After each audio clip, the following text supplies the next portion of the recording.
«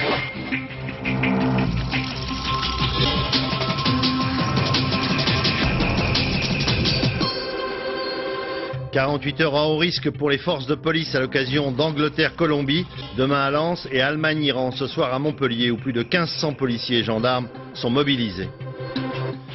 La France qualifiée pour les huitièmes de finale rencontrera le Paraguay, a priori une équipe à la portée des Français, mais il faut s'en méfier car elle a réalisé un excellent premier tour. Le chanteur algérien Lounès Matoub a été assassiné par un commando islamiste près de son village, en Kabylie, aujourd'hui. Bruxelles n'est pas d'accord avec le tarif famille nombreuse de la SNCF. Ces réductions sont une exception française qui pourrait être remise en cause. Madame, Monsieur, bonsoir. En Algérie, le terrorisme au quotidien a fait une victime symbole aujourd'hui. Cette fois-ci, c'est un artiste, le chanteur Lounès Matoub, qui a été assassiné près de son village en Kabylie, sur une route où il avait été arrêté par un faux barrage de police. Le chanteur, engagé politiquement contre les terroristes islamistes, avait déjà été enlevé une première fois par un groupe du GIA. C'était en 1994. Thierry Tuillier. C'était au lendemain de sa libération, fin 1994, et Tizi Ouzou l'avait fêté comme un héros. Enlevé par un groupe islamique armé 15 jours auparavant, Lounès Matoub savourait à nouveau la liberté. Et il confiait à une de nos équipes les terribles conditions de sa détention. J'attendais à être égorgé ou à être fusillé parce que j'ai comparu devant un tribunal islamique. Donc, selon eux, j'étais passible de la peine de mort par rapport à mes propos, soit dans mes chansons, soit dans mes déclarations officielles ou à travers la presse nationale ou internationale. Lounès Matoub était plus qu'un chanteur vedette. Il était aussi un militant de la cause berbère et un farouche opposant à l'intégrisme. Il y a une société avec laquelle on ne peut pas composer aujourd'hui. Moi, personnellement, je refuse le dialogue et je me battrai jusqu'à la fin de mes jours contre cette avancée intégriste. Il aimait tellement son pays qu'il était revenu dans sa Kabylie natale. C'est là, près de son village, qu'il a été assassiné. Et c'est pas quelqu'un qui se cachait, donc ils l'ont abattu donc dans un guet-apens. On lui avait mis une garde rapprochée, mais à partir du moment où il s'est marié, il est vrai qu'il a refusé d'avoir la garde rapprochée parce que ça lui pesait. Ses chansons étaient à l'image de l'homme. Ses paroles dérangeaient. C'était un très grand chanteur, il avait le verbe acéré et assez prolixe, et c'est quelqu'un qui ne mâchait jamais ses mots. Ce soir, en Algérie comme à Paris, ses amis sont en deuil. L'assassinat de ce symbole vient rappeler que l'Algérie est loin d'en avoir fini avec les violences. Le président Jacques Chirac s'est déclaré consterné par cette tragédie. Ce lâche assassinat, il dit, suscite l'indignation de tous les gens civilisés. Coupe du monde de football, 48 heures à haut risque pour les forces de police avec ce soir à Montpellier l'Iran contre l'Allemagne et demain soir à Lens le match Angleterre-Colombie. La police attend là-bas au moins 10 000 Anglais sans billets, même s'ils ne sont pas tous des hooligans en puissance. Dès le débarquement à Calais, policiers français assistés de leurs collègues anglais ont bien l'intention de faire une certaine forme de tri. D'autant que des hooligans allemands sont également attendus venant de Belgique. Pour ce qui concerne l'agression contre le gendarme Daniel Nivelle qui demeure dans le coma, l'enquête progresse. Après l'arrestation de 2 hooligans allemands, un troisième, voire plusieurs autres, ont été repérés sur une photo prise sur le vif. Marianne Mas, Alain Locaccio. 22h30 hier soir, commissariat de Lens. Une maman vient rechercher son fils, l'un des témoins essentiels de l'agression contre le gendarme Nivelle. Un jeune Autrichien qui a pris en photo plusieurs faits et gestes des hooligans allemands. Grâce aux clichés, grâce aussi au signalement qu'il a donné à la police, il a contribué à identifier un troisième hooligan, un certain André, 27 ans, déjà répertorié à Düsseldorf dans un fichier sur les hooligans violents. D'après le journal Bild qui a publié les clichés du drame de Lens, ce troisième homme aurait été reconnu sur une photo prise à Paris. Là-bas, il aurait été brièvement interpellé après des troubles en marge du mondial, puis relâché. Ce soir, les policiers français continuent leurs investigations mais ne confirment pas l'identité de ce troisième homme. Ils attendent de pouvoir croiser des renseignements avec leurs homologues allemands. Ce qui semble de plus en plus avéré, c'est l'existence de 2, voire 3 autres complices. L'enquête sera longue. Sécurité renforcée, ce soir donc à Montpellier pour le match Allemagne-Iran. 1500 policiers et gendarmes ont été mobilisés, mais aussi des contrôles en amont sur les routes venant d'Allemagne où circulaient des autocars et des voitures particulières en direction de Montpellier. Les contrôles ont été multipliés. Christine Beauce, Sylvain Gauthier. Des contrôles comme celui-ci, la police allemande en effectue des milliers depuis hier, le long de la frontière avec la France. Cible privilégiée des policiers, les jeunes Allemands âgés de 16 à 30 ans, leur voiture est fouillée de fond en comble, billets pour la Coupe du Monde ou pas. Je trouve ça normal ces contrôles, parce que c'est terrible ce qui s'est passé à Lens. C'est très grave. Empêcher la violence par ces contrôles, je n'y crois pas trop, car ceux qui font ça, à mon avis, sont déjà à Montpellier et peuvent recommencer à casser. Et pourtant, ce déploiement exceptionnel de 800 policiers le long de la frontière a permis d'intercepter et de refouler plusieurs hooligans allemands qui s'apprêtaient à se rendre à Montpellier. Hier après-midi, nous avons arrêté deux jeunes gens de Karlsruhe qui se rendaient à Montpellier. Ils étaient en possession de plusieurs couteaux, d'un marteau et d'un poing américain. Les objets ont été saisis et nous leur avons signifié l'interdiction de se rendre en France pendant toute la durée de la Coupe du Monde. Un dispositif similaire sera renouvelé lors de chaque match que disputera l'équipe allemande. Sur le terrain maintenant, deux nouvelles qualifications cet après-midi, les Pays-Bas et le Mexique qui ont fait match nul et un éliminé de marque, la Belgique qui n'a pas réussi à battre la Corée du Sud. Christelle Bertrand. Parfois, le football, c'est mathématique. Avant 16 h, l'équation est simple, les Pays-Bas et le Mexique sont qualifiés. Pour la Belgique, le problème est plus compliqué. Il faut battre la Corée du Sud et compter sur une défaite du Mexique. D'entrée de jeu, les Hollandais dominent. 4 minutes après le coup d'envoi, Philippe Cocu ouvre le score.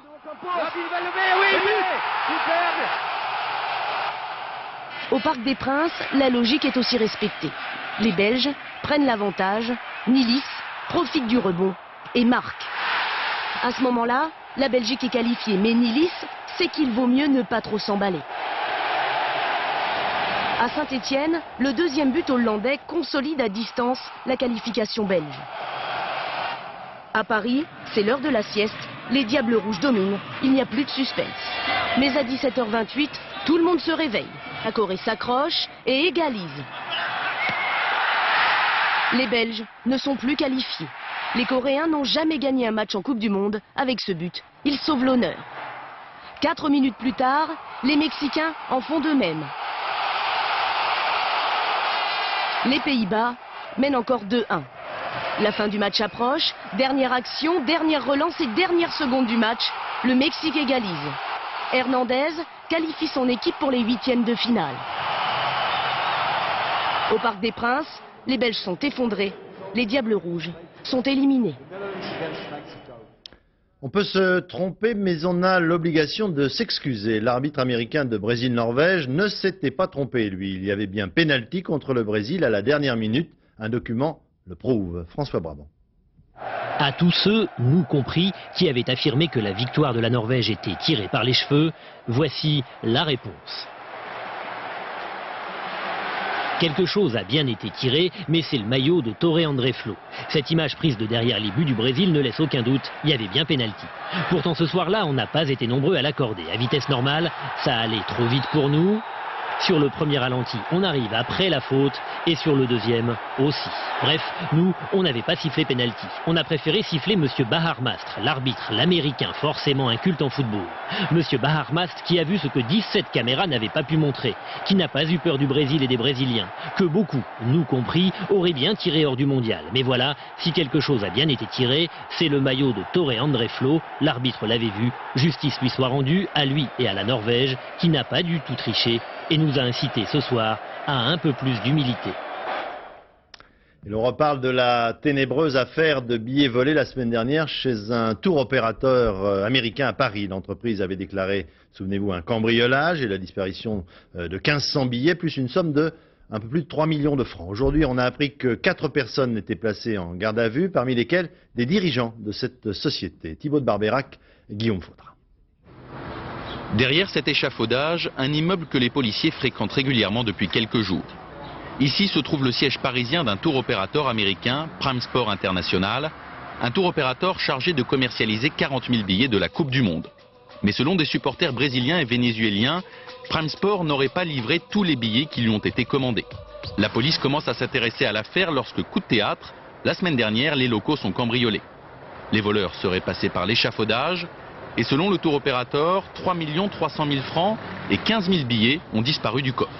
Le lendemain, le comité français d'organisation de la Coupe du Monde, dubitatif, se demande si les billets volés ont vraiment existé. Ce matin, les policiers ont placé 4 personnes en garde à vue, parmi lesquelles des dirigeants de Prime Sport International. Les enquêteurs veulent vérifier que le tour opérateur n'ait pas vendu plus de billets qu'il n'en possédait. Des enquêteurs qui s'interrogent aussi sur la réalité du cambriolage. Bernard Tapie devant la Cour de cassation aujourd'hui, il faisait appel de sa condamnation à 18 mois de prison, dont 6 mois ferme pour fraude fiscale dans la gestion de son yacht, le Phocéa. L'avocat général a demandé que ce pourvoi soit rejeté. L'arrêt sera officiellement rendu le 2 juillet prochain. Bernard Tapie pourrait donc retourner de nouveau en prison. L'Europe et ses lois supranationales se mettent en place. On s'aperçoit chaque jour, c'était avec les chasseurs hier et aujourd'hui avec les réductions accordées en France par la SNCF pour les familles nombreuses. Bruxelles entend mettre fin à cette exception française. Damien Thévenot, Jacques Grégor. Plus on a d'enfants et moins le train est cher, c'est le principe de la carte famille nombreuse. 3 enfants, 30% de réduction, 4 enfants, 40%, 5 enfants, 50%, 6 enfants et plus, 75%. Un avantage menacé par la Commission européenne, les familles protestent. Oui, c'est déjà pas très facile de voyager quand on est avec des bagages, avec des enfants. Si on le fait, c'est qu'on n'a pas d'autres moyens. Et non, ce serait une mauvaise chose. Moi j'estime qu'il faut la maintenir et au contraire, il devrait peut-être l'étendre à toute l'Europe plutôt que de la supprimer. La carte est attribuée aux Français quel que soit leur lieu de résidence ou aux Européens habitant en France. Bruxelles considère que l'avantage est discriminatoire par rapport aux Européens travaillant en France sans y résider. Elle demande donc la suppression de la carte. Pas d'accord, répondent les associations. Si précisément il y a une raison valable au maintien de ces tarifs familles nombreuses, c'est qu'ils sont un élément de politique familiale, domaine réservé souverain de chaque État. C'est aussi l'argument du ministre des Transports. Jean-Claude Guessot considère que la carte s'assimile à une prestation familiale. Au même titre que le billet annuel de congés payés, la carte famille nombreuse est financée par l'État, donc n'a rien à voir avec les avantages purement commerciaux consentis par la SNCF. Le gouvernement français a jusqu'à fin juillet pour défendre cet argument à Bruxelles. Derrière lui, le sort d'1,5 million de familles titulaires de la précieuse carte. Les assises nationales des déchets viennent de se tenir à Agen. Chaque année, il faut savoir que 13 millions de Français s'intéressent au tri sélectif des déchets, à leur recyclage et à leur valorisation. Et de plus en plus de communes cherchent à mettre en place un tri sélectif. Pour ce faire, eh bien, il faut commencer d'abord par éduquer le consommateur. Anne Poncinet, Jacques Gérard. Leur mission, convaincre les habitants de la cité des Coteaux de trier leurs déchets.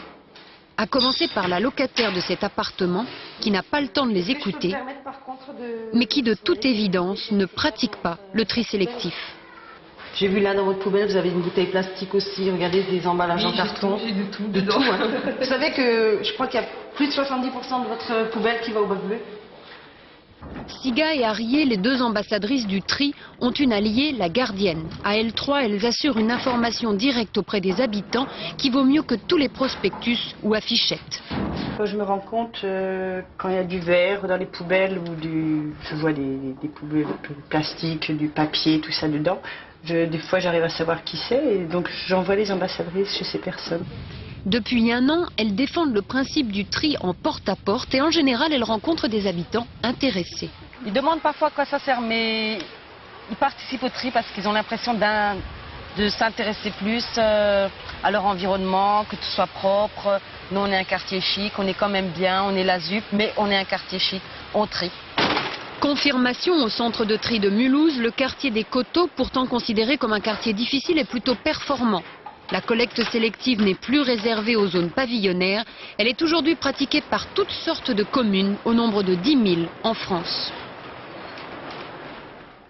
L'Assemblée nationale a adopté en première lecture le nouveau mode d'élection aux conseils régionaux. Il s'agit d'éviter ce qui s'est passé au mois de mars dernier, des majorités introuvables. Pour autant, la réforme ne satisfait pour l'instant que le Parti socialiste. Jean-Baptiste Prédali. Seuls les socialistes ont voté la modification du mode de scrutin régional. Car sur ce vote, les alliés du PS n'ont pas suivi. Point de désaccord, le seuil de 10% des voix au premier tour nécessaire pour se maintenir au second.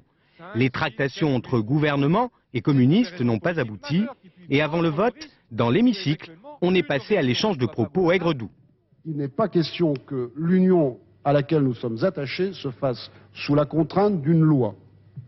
Je mets en garde contre le vertige hégémonique. On sait ce que ça a pu donner. S'il vous plaît, ne recommençons pas. La cohésion de toute coalition implique qu'on respecte les intérêts des différentes composantes. Le Parti communiste est nécessaire et le Parti socialiste est indispensable.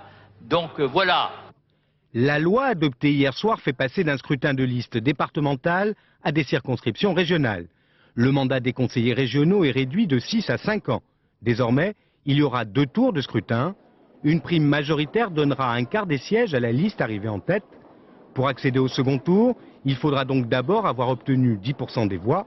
Enfin, la parité homme-femme est recommandée pour la constitution des listes. Objectif affiché de la réforme, rendre les régions plus gouvernables. Mais elle aura aussi un effet politique, contraindre les petites formations à s'allier aux plus grosses.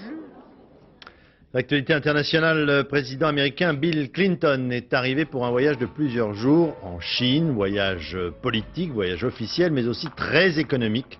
Il est à la tête d'une délégation d'environ 1000 hommes d'affaires américains. Il faut dire que le marché chinois de près d'1,5 milliard d'habitants est encore en friche. Tout le monde s'y précipite, la France également. Mais il faut savoir que pour faire des affaires là-bas, eh bien, il faut concéder un peu de son savoir-faire. Reportage Yannick Le Tranchant, Philippe Jasselin.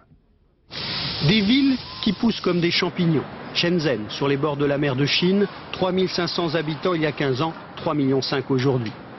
Pékin, la capitale, 10 millions d'habitants noyés dans un brouillard de pollution. Ici, on construit jour et nuit. La Chine affiche fièrement sa croissance annuelle, 9%. Cette vieille cimenterie usée appartenait à l'État chinois. Elle vient de changer de main. Lafarge, le français, en détient aujourd'hui 51%. Mise aux normes, augmentation de la production. Sur 1500 ouvriers, on en a gardé 500. Le grand dépoussiérage, c'est la mission depuis 3 ans de Lu Liang, le directeur. Avant, les ouvriers étaient moins actifs. Pendant le travail, par exemple, ils jouaient aux cartes, ils buvaient, ils dormaient. Maintenant, ce genre de choses n'existe plus. Avant, on était plus relax. Maintenant, le travail est plus stressant. Rentabilité ou pas, l'essentiel pour les Français comme pour les autres, c'est de s'installer les premiers. Les Trois Gorges, sur le fleuve Yangtze. Un chantier gigantesque, le plus imposant barrage hydroélectrique au monde. L'objectif, fournir de l'énergie bon marché et réguler le cours capricieux du fleuve. 150 milliards de francs, 13 ans de travaux. Donc ce barrage, décidé par les Chinois, représentera 18 000 mégawatts, c'est-à-dire l'équivalent de la production de 18 centrales nucléaires françaises. Il aura une longueur d'environ 2 km, une hauteur de chute d'environ 120 mètres, et vous avez ici les emplacements des 6 premières turbines et alternateurs hydrauliques. Le groupe Alstom a emporté le marché pour les turbines. Pas facile pourtant de s'implanter, négociations serrées, tracasseries juridiques, administratives, règles du jeu parfois fluctuantes, sans compter l'obligation de livrer quelques secrets, le savoir-faire scientifique et technologique. Si nous n'avons pas ici une politique de transfert de technologie et de haute technologie à confier en co-développement entre les Chinois et les Français, nous n'aurons pas demain d'autres marchés. Mais la Chine communiste n'hésite pas à briser les partenariats les mieux enracinés pour faire jouer la concurrence à son avantage. C'est ce que les Chinois appellent le socialisme de marché. Nouveau drame au Pays Basque espagnol, dans la banlieue de San Sébastien. Un conseiller municipal de la majorité a été tué dans l'explosion d'une moto piégée sur un parking. Cet homme politique est la 6e victime des commandos séparatistes de l'ETA depuis le début de cette année 1998. Le président de la République, Jacques Chirac, a entrepris une tournée en Afrique australe, une région où le commerce et l'industrie française ont un retard certain à rattraper. Ce voyage a commencé par une escale en Namibie, où le chef de l'État, curieusement, a été rattrapé par la Coupe du Monde de football. Véronique Saint-Olive, Jean Cornu. Le township de Katutura, aux alentours immédiats de la capitale. Les séquelles de l'apartheid sont toujours là, mais aujourd'hui, dans les terrains vagues, on ne se bat plus que pour le ballon. Dans ce pays d'1,5 million d'habitants, la Coupe du Monde prime. Au cœur du township, le lycée Jan Jonker accueille les jeunes les plus pauvres. Aujourd'hui, ils ont cours de français et ils parlent foot. Qui va gagner la Coupe du Monde? Je pense que le Brésil va gagner. D'après toi, c'est le Brésil. Oui, je pense que c'est l'Italie. C'est l'Italie. Je pense que c'est le Français. C'est le Français.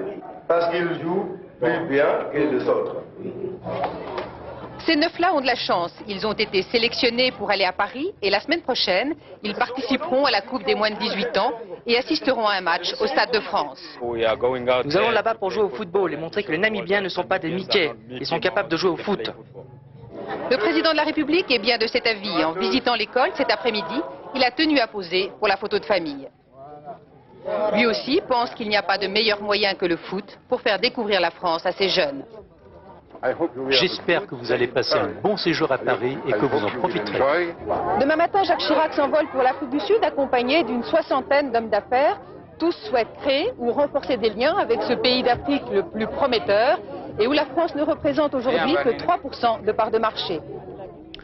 23 morts dans la chute d'une tribune d'un gymnase dans une ville du nord de la Russie, dans le Caucase. Le public assistait à des championnats de lutte lorsque le balcon s'est écroulé. 23 spectateurs donc sont morts, une quarantaine d'autres ont été plus ou moins sérieusement blessés. La Coupe du Monde de football, on connaît donc désormais l'adversaire de la France en huitième de finale, dimanche à Lens. Le Paraguay qualifié surprise aux dépens de l'Espagne. La France n'a rencontré qu'une seule fois cette équipe, c'était il y a bien longtemps, en 58. La Coupe du Monde se déroulait en Suède. La France devait terminer troisième. En quart de finale, elle avait passé 7-3 aux Paraguayens. Philippe Visserias, Roger Motte.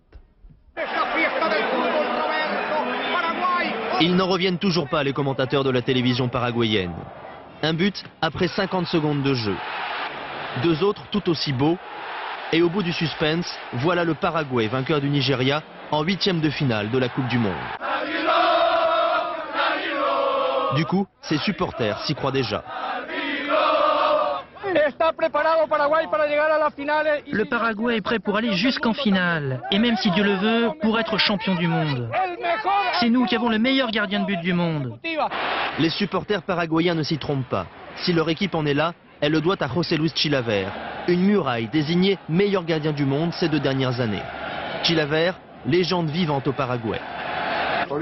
Issu des faubourgs d'Asunción, ce personnage médiatique vit aujourd'hui en Argentine. Mais il se veut toujours près de ce petit peuple du Paraguay qui vénère son franc-parler.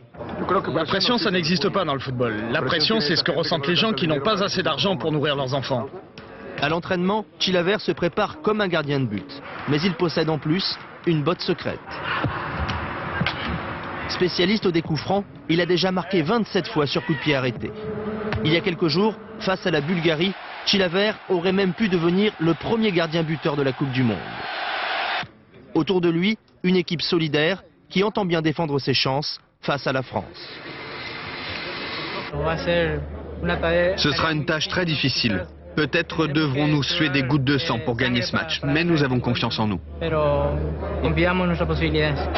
Une seule fois, la France a rencontré le Paraguay. C'était en 1958. Les Bleus l'avaient emporté 7-3. Juste Fontaine avait marqué par 3 fois. Les hommes d'Aimé Jacquet aimeraient bien que l'histoire se répète. Aujourd'hui, à l'issue des éliminatoires, on peut dire qu'il n'y a plus vraiment de petites équipes, on vient de le voir. Tout de même, dans le camp de l'équipe de France, on préfère devoir affronter le Paraguay que l'Espagne. Yann Lavoie, André Germain. Et soudain, tout devient bleu. Et c'est comme cela tous les lendemains de match. La France vient faire connaissance avec son équipe. Aujourd'hui, c'était à Saint-Jean-d'Ardière. Les joueurs ont fait un léger entraînement en public, ce public dont ils ont tant besoin. Le fait de les rencontrer comme ça après les matchs, le lendemain, ça nous fait plaisir d'aller leur parler, d'aller leur serrer les mains, d'aller faire des autographes. Donc, quoi qu'il arrive, la rencontre avec nos supporters nous fait vraiment plaisir. La rumeur a vécu. Bernard Lama aurait refusé d'être le gardien titulaire de l'équipe de France face au Danemark. Ce matin, il a fait son travail sur le terrain et jeté un œil noir aux caméras. Alors, Jacquet, sapeur-pompier en chef, a vite éteint l'incendie. L'équipe de France tourne bien. Ça vous embête peut-être? Ben, si ça ne vous embête pas, donc pourquoi chercher des histoires qui n'existent pas? Il y a une hiérarchie, chacun est dans son rôle, chacun dans son rôle et dans sa position. Ça marche bien. Souhaitons que ça en aille le plus loin possible. Tout le monde sera heureux, vous les premiers. Les Bleus regardent peu la télé. Même hier soir, beaucoup n'ont pas attendu devant leur poste le nom de leur futur adversaire. Hier soir, je l'ai su. Je crois qu'en rentrant dans ma chambre, il y avait, je ne sais plus si c'est un veilleur de nuit ou quelqu'un qui était là, qui m'a fait signer un autographe et qui m'a dit que le Paraguay était qualifié en battant le Nigeria. Et comme le dit si bien Aimé Jacquet, de cette équipe du Paraguay, en fait, on ne sait pas grand-chose. Pas de chance pour vous, mesdemoiselles. Les joueurs ont reçu hier soir, après le match, la visite de leurs épouses. Et ça leur a fait du bien, disons, au moral. On a pu accueillir avec beaucoup de patience les femmes.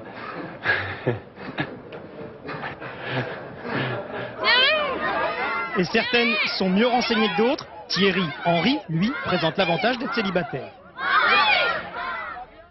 À l'occasion de cette Coupe du Monde, il y a les téléspectateurs que nous sommes, il y a des spectateurs privilégiés, et puis plusieurs dizaines d'adolescents qui ont également la chance d'être sur le terrain, de côtoyer leurs idoles. Il s'agit des ramasseurs de balles, l'occasion pour nous de pénétrer dans les coulisses de cette compétition. Pascal Golomer, Pierre-Laurent Constant. Il manque encore un peu d'assurance, bien sûr, mais c'est une question d'entraînement. Avancez. Up the limit. Les porte-drapeaux d'aujourd'hui avaient rendez-vous hier au Parc des Princes pour une séance de répétition. Ils viennent du monde entier, invités pour 5 jours en France par un des grands sponsors de la Coupe du Monde. 5 jours de vacances pour 7 minutes de concentration. On ne plaisante pas avec le protocole.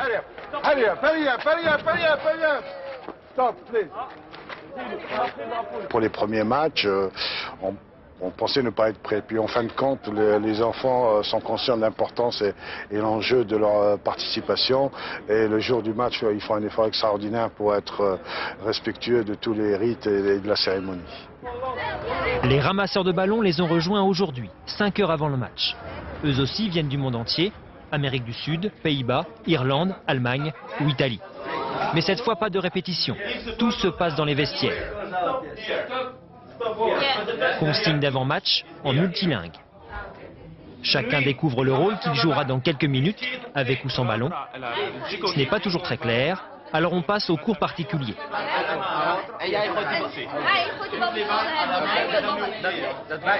Voire aux explications écrites. Enfin, on se débrouille. Cette fois, c'est l'heure. Les porte-drapeaux n'ont commis aucun impair. Ils peuvent laisser la place aux petits ramasseurs. Bruno veille au grain derrière les buts pour les derniers conseils avant le début du match. Début de la première mi-temps, les minutes passent, aucune faute à signaler. Juste quelques frayeurs, quelques hésitations, mais chacun joue son rôle à la perfection, en toute discrétion. Les connaisseurs apprécient. Bien joué. Les supporters n'auront sans doute rien remarqué, mais les petits ramasseurs ont fait un beau match cet après-midi au Parc des Princes. Ce soir donc sur France 2 en direct de Montpellier, l'Allemagne donc qui est opposée à l'Iran pour une place qualificative pour les 8e de finale. Sur place, 1500 gendarmes mobiles, CRS, policiers ont été mobilisés pour éviter tout débordement de la part des hooligans allemands. Léo Lamberton, Arnaud Boutet. Une poignée de main entre un supporter allemand et un CRS français.